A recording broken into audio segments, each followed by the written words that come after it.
Hello everyone. In this video, I'll walk you through how I built an AWS serverless inventory management system using some of the most popular AWS services, Lambda, DynamoDB, API Gateway, and IAM roles. I'll explain the steps I took to make this system work and how you can do it too. Step 1. Creating IAM roles for Lambda and DynamoDB. In the first step, I created IAM, Identity and Access Management role. This role allows Lambda to access DynamoDB securely. Think of IAM roles like keys, where Lambda needs a special key to get access to the database. Without this, Lambda can't perform tasks like adding or getting data from the DynamoDB. So for this project, I have created a vLambda role in which I have attached two policies to it. First is Amazon DynamoDB full access, and the second one is AWS Lambda basic execution role. Step 2. Creating the Lambda function. Next, I created a Lambda function, which is the brain of the application.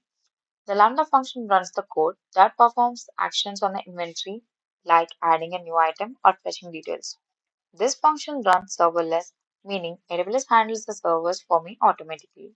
So I have created one Lambda function for this project, which is the demo function, and I have put the code in it.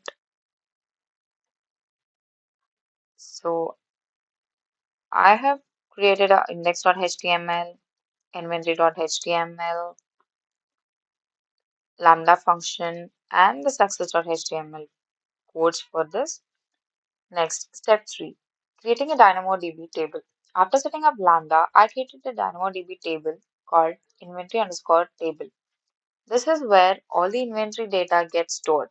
Each item like product name, quantity, and price gets saved as a record in this table.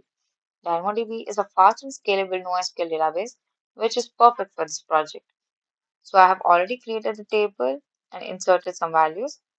When we explore the table items, we can see the table consists of different fields like email, first name, item cost, item name, and item quantity for our inventory management system project. Step 4.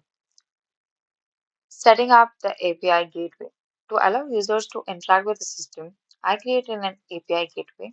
This acts as an entry point where users can make requests to add, get, or delete inventory items.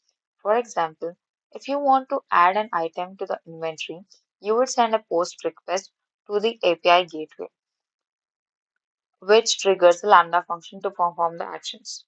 So in this API gateway, I have created three methods, which is post, get, and delete. So finally, testing the system. Finally, I tested the system after everything was set up.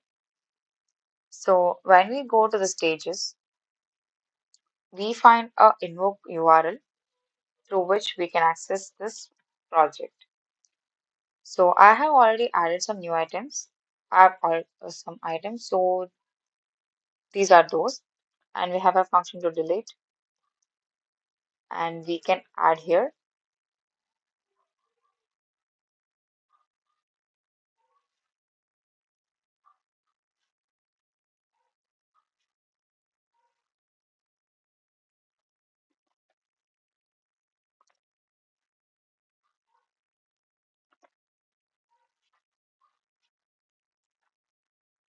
So you can see here, the new item gets added, deleted, and we can fetch all items by seeing the list of items as in one page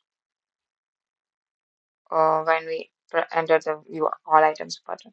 So this is what I made. So by using AWS Lambda, DynamoDB, and API Gateway, I was able to create a fully serverless system to manage inventory without worrying about the server management. The best part is that AWS takes care of all the heavy lifting. I hope this video gave you a clear idea of how serverless architectures work. Thank you.